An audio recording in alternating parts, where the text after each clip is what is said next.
So we have this question here. In question for the first part, is just referring to the definition, amplitude, which is the maximum displacement covered by a body moving in simple harmonic, then the oscillation, the movement back and forth of a body. Periodic time is the time taken to complete a cycle. Then we have frequency, which refers to the amount of or the number of cycles that you generate in a unit time, even rather in 1 second. Now, the question that we're focusing on is B. Remember, we had already done the first 3 questions, so we need to finish up the other remaining questions. In part B, it says the piston mechanism of an automobile engine moves with simple harmonic motion. The crank rotates at 120 RPM and the stroke length is 2 meters. When the piston is at a distance of 0.75 meters from the center, determine then part 1, the angular velocity of the piston, part 2, velocity of the piston, and part 3, the acceleration of the piston. So here we look at the information provided. One thing you can notice right away is that we have been given the stroke length. We haven't been given the amplitude. When you're given the stroke length, you have to divide it by 2. That's when it gives you the amplitude. And we've also been given the revolutions per minute, which is the speed of the engine. The displacement at this point is basically just 0.75 meters. Let's go to part 1, angular velocity with this information. So all we are going to do is just convert this to rads per second. Let me take us back to where we are doing that. So here we are on, here we are. So there's our information. N, rotational speed in revolutions per minute. L, the stroke length. So if L is our stroke length, we're saying to get to amplitude, you have to divide it by 2. Because the crank actually sweeps through a diameter.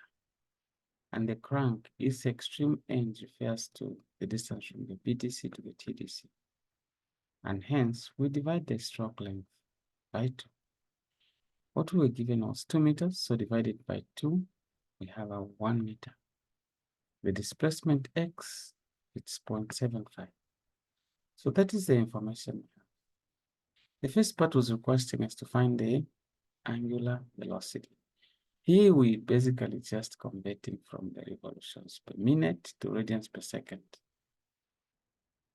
So that's how come we go ahead and use 2 pi n divided by 60. So 2 pi multiplied by 120 divided by 60. The answer is 12.566. If this was given in revolutions per second, you don't divide by this here. You just say 2 pi n and you get your answer. The second part is asking for the velocity, not the maximum velocity, but just the velocity. This becomes V equals omega under the root of r squared minus x squared. So our omega is what we found here, the angular velocity. Then r, the amplitude is 1, x 0.75. So if 1 squared minus 0.75 squared, then you multiply by what is out there after you get the square root. The answer 8.31. Moving on, the other part was asking for the acceleration. Acceleration is omega squared x. If it's maximum acceleration, it's r where there's x. Just like maximum velocity, the whole of this collapses. You just have v is omega r. It ends there. But here we're just talking about the acceleration at that point. So omega squared x. Omega is the one we found earlier. So it's 12 0.566 squared by 0.75. So then our acceleration is 118.43 meters per second squared, because this time we are considering the acceleration. Yeah, so that's how we get those values, and we leave them just at that. In this question, I'll just focus on the first two. The other one I will explain, because there are two ways of getting to the answer. Here's the thing. The question is saying define instantaneous, the term instantaneous center. So instantaneous center is simply the point on a rigid body or on its extension that has zero velocity. So it becomes like your reference point. B, the mechanism shown below is rotating at 50 revolves per second clockwise. The velocity of the crank is 200 millimeters. The length of the con rod, 500 millimeters. In this case, whenever you see this length of the con rod, it's practically not useful, but it's good for the diagram, but it's not going to be used while we proceed. So that's the information provided, and hence we have this diagram here. This is OA, AB, and we have N 50 revolves per second. So the very first one was asking for the angular velocity of crank OA here. So 50, just like the other one where I had emphasized that you cannot start dividing by 60 when you've been given the revolutions per second. What you do is just multiply by 2 pi. So 2 pi by n gives you the answer. In this case, it's 314.286 radians per second. Look at the second one. The second one is saying the velocity of A. Velocity of A is talking about the linear velocity of that body. So it's C. V is simply WR. That becomes our velocity. So we have omega is 314.286 R. That's 0.2. Then the other one, when you bring them together, this product gives you 62.856, a very high speed. That's in meters per second. The other part which is asking for the velocity of B. Slider B requires that you come up with a velocity triangle. The process is very simple. First thing is to copy the diagram as it is with the correct dimensions. Then you draw perpendicular lines for each of them. After you draw perpendicular lines for these two members that are swinging or rotating, then you bring them together in one velocity triangle. What I always encourage is that when you're drawing a velocity triangle, start with this, the one which you've been given. So you pick this one as it is, you draw, you respect that one, you transfer it or extend it. The next thing you draw, because the question was saying it's moving clockwise, meaning it's going that way. So it means that this other line should come and you will respect that angle and transfer it to here. But to do that, you need to come up with a scale that will represent your 62 point. This one we had 62.856. You can use 5 centimeters to represent the first one. So this is 5 centimeters. Then the other one is the one you just transfer like that. The horizontal one, pick the horizontal one. You draw it in the horizontal axis, just like that. That is representing the piston. The piston moves along that line. So with the velocity triangle like that, you can now find the velocity of B. First of all, you have O, then there's A, and you have B here. So when it is asking for the velocity of the slider, the piston, get the length of OB and refer back to the scale you have. Interpret it backwards, then it will give you that value. When it comes to the angular velocity of OB, or the angular velocity of AB, this one. You first of all measure this one and refer it back to the scale you had. After that, then you can now convert it into angular motion. From this formula, you make omega the subject, and then you get your answer. Now, question number 6 is asking for, it's taking us back to the belts. It says, on the tight side of a flat belt, the tension is 2.5 kilonewtons and the coefficient of friction, 0.3. So we're told now that speed, rotational speed, or lap theta, yeah, here it's supposed to be theta, as well as diameter T of the pulley are 700 RPM, 170 degrees, 70 centimeters. The three of them just like that. The mass of the belt is 0.7 kg per meter with the addition of centrifugal tension. So this means that the belt is running at a reasonably high speed and you cannot ignore the centrifugal tension. Get the velocity of the belt. Centrifugal tension. Tension on the slack side of the belt. And the power transmitted at this speed in kilowatts. Now, here, the speed, the formula for velocity of the speed, well, first of all, this is the information we've been provided. We've been told that tension on the tight side, which is T1, is 2,500 theta. 170 must be converted to radians. So converting to radians requires that you multiply by this factor here, which is pi over 180. And that's how come we have 2.967 radians. The other rotational speed remains in revolutions per minute. So you have it as 700 RPM. Diameter D is 70 centimeters. Converted to meters, divide that by 100. It gives you 0.7. Mass per unit length is kg per meter, 0.7. Now, the first part asking for the velocity.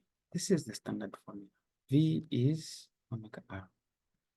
Now, omega is given by 2 pi n over 60. R is d over 2. So already you can see that the 2 cancel out. So the formula we use when you've been given the diameter and revolutions per minute, we just go ahead and use pi dn over 60. And so there we have it. Diameter is 0.7, n is 700. So pi by 0.7 by 700, divide everything by 60, we have 25.656 in meters per second. Moving on, we have TC, centrifugal tension, is given by mv squared. The mass of the belt, then you square the velocity. So in this case, the mass of the belt per length per meter is 0.7. Velocity is 25.656, you square it. So what it gave us was 460.761. Now from there, it is asking for the tension on the slack side of the belt, meaning T2. For a flat belt, the relationship is T1 over T2 equals mu theta. So here we have T2 equals T1 over e power mu theta. T1 is 2,500. So then we say e raised to power mu. What was our mu? 0.3. And theta is 2.967. So what we get now is 2,500 divided by 2.49. And there you have it. Our T2 becomes 1026.69. Catch number 1. T2 is on the slack side, on the loose side of the pulley. So it has to be lower than T1, and hence the value. When you proceed to D, the power transmitted at this speed the power transmitted at this speed. Now, how do we get that power transmitted? It's simply using the formula T1 minus T2 V. So T1 minus T2, then we get our V, which is 377.99.4. So T1 is 2,500, T2 is 1026.69. We multiply everything by 25.656, the one we found. Now, here is where you need to be cautious. When it says maximum power transmitted, you have to recalculate your T1 and T2. And also, if we try to find again the velocity at which maximum power is transmitted. The starting point is that the T, the maximum possible tension, is given by 3Tc. Maximum possible tension is the sum of T1 and Tc. We already have T1, 2,500, and Tc, which is mv squared. So when you add the two, what we're getting is this. So from here, we find Tc, which is simply dividing T by 3. And it gives us 986.841. So we can now get T1. Our T1 is T take away Tc. So this answer we had the 2960.522 minus 986.841. So our T1 is 1973, 1973.681. Then going back to this condition we put here, I'll just expand. Instead of Tc, I'll put 3mv squared. I make V the subject of the formula because this is the condition for transmitting maximum power. Why not allow it to reveal what the velocity is? So when you make V the subject, the answer becomes T over 3m. And that is, T is 2960.522 divided by 3m. M is 0.7. When you multiply what is below there, this is what you get. By the top and get the square root.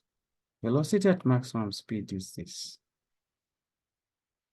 Maximum power will require us now to combine. This is the shortened version of that formula. T1, 1 minus 1 over e power theta. Then there's Vmax. T1, we already found it. It's here. The one we recalculated is the one we're using here. Vmax is this one. Then we just punch everything in the brackets. This one continues. When you enter what is here, you end up with 0.5844. Then you bring down the 37.547. That is our maximum power. That is our maximum power. So from here, we now find that the actual maximum power is 43,307.44. Check this out. If you look at the normal power we found, just the power, it was 37,799.24. But this is 43. So representing that this is actually the power, the maximum value.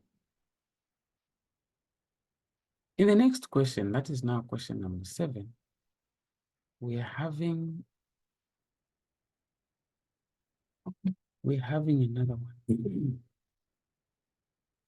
2 ways in which the stability of a vehicle moving in a circular path may fail.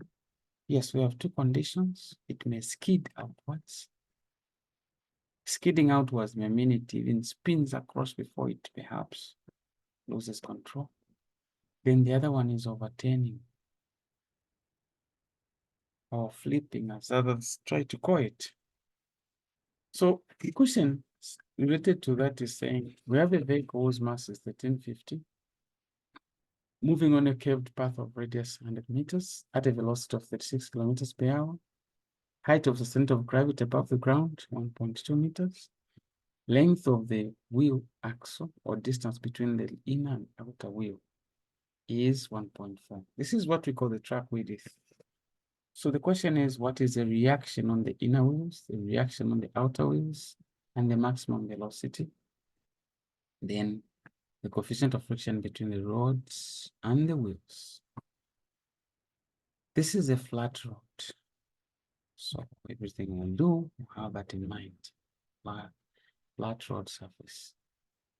Our information is here, mass 1350, radius of the road, or radius of the curve, radius of the bend, 100 meters. Height of the CG above the ground, height of the center of gravity above the ground, here, it's 1.2 meters. The track width, the distance between the inner and outer wheel, 1.4 meters. The velocity at which the vehicle is running now is 36 kilometers per hour. Converted to meters per second becomes 10. See the shortcut for that, but that's the correct answer there. The reaction on the inner wheels.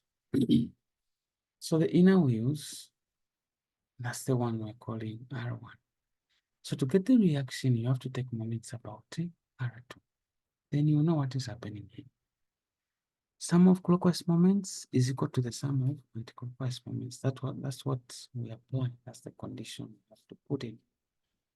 So if you check, you will notice that reaction 1 by this distance, because we're taking moments about here, that's a clockwise moment. Then these two forces, the weight of the body and the centrifugal force mv squared over r, they are going anti-clockwise. So this one is the weight of the body times this distance. The centrifugal, whether the center of gravity is always at the center. So we'll get half of this, meaning d over 2, multiplied by this distance, or rather by this force. So hence, mg times d over 2 and mv squared over r times that distance, the two of them anti-clockwise. Then we can just substitute. Everything else is there. There's 1.4 by r1. Mass is 1350. The velocity is 10 squared. Radius of the curve is 100. Height of the CG above the ground is 1.2. Added to 1,350 by 9.81 by track width divided by 2. So 1.4 over 2. Then from there, we have 1.4 R1 is equal to 1620 plus 920, 9270.45. From this algebra, your answer for R1 is 7,778.893. You do the same for reaction 2. Take moments about, this time you take moments about R1, not R2. So if you take moments about R1, which is this one, you'll find that this will be clockwise, whereas this one will be anti-clockwise together with this. So meaning mv squared over r by h should be added to this one, R2 by d. So that's how come there like that. Then mg times d over 2 is the only one in the opposite. So then with this in mind, we might as well make R2 the subject. So hence we move this to the other side.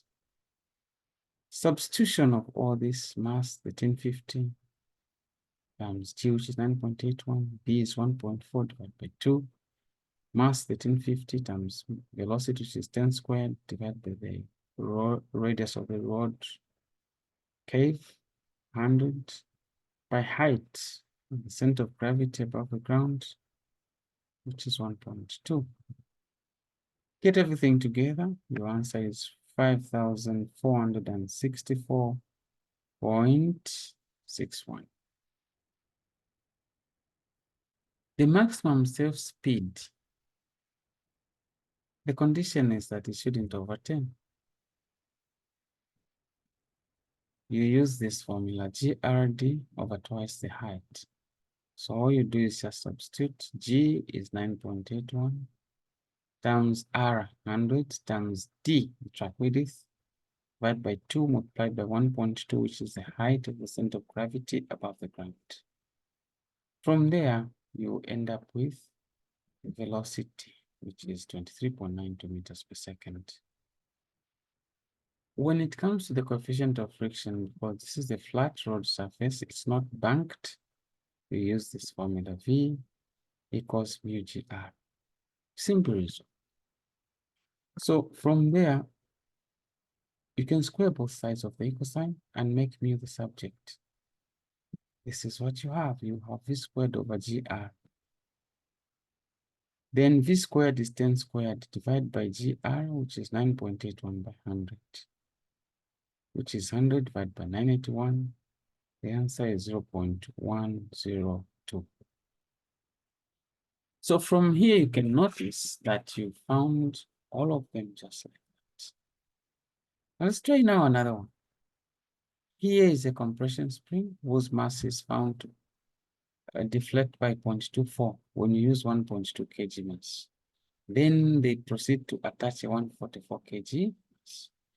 Now you need to calculate the stiffness of the spring, the deflection, not the defection, under the 144 kg mass, and the frequency of the vibration. So we need the force. The force is supposed to be mg because that's the weight hanging down. So mass 1.2 times g, which is 9.81. The answer is 11.72. From the standard formula of a spring, we have F equals stiffness times the X. So then S is equal to force divided by the displacement or the extension. So when you do that, the stiffness is 49050 newtons per meter. With this, you can now calculate the deflection when you use the 144 kg. So again, 144 by 9.81, you get 1,412.64. So applying the same formula we have here and making X the subject, you have F over the stiffness. And your answer is now 0.029. What about this? The frequency? Frequency is 1 over 2 pi. This under the root, your stiffness over the mass. So just substitute stiffness 49050, mass 144, and everything now gives you frequency as 0 at 2.94. So that is the revision package that we have. Let me just use the same. Thank you.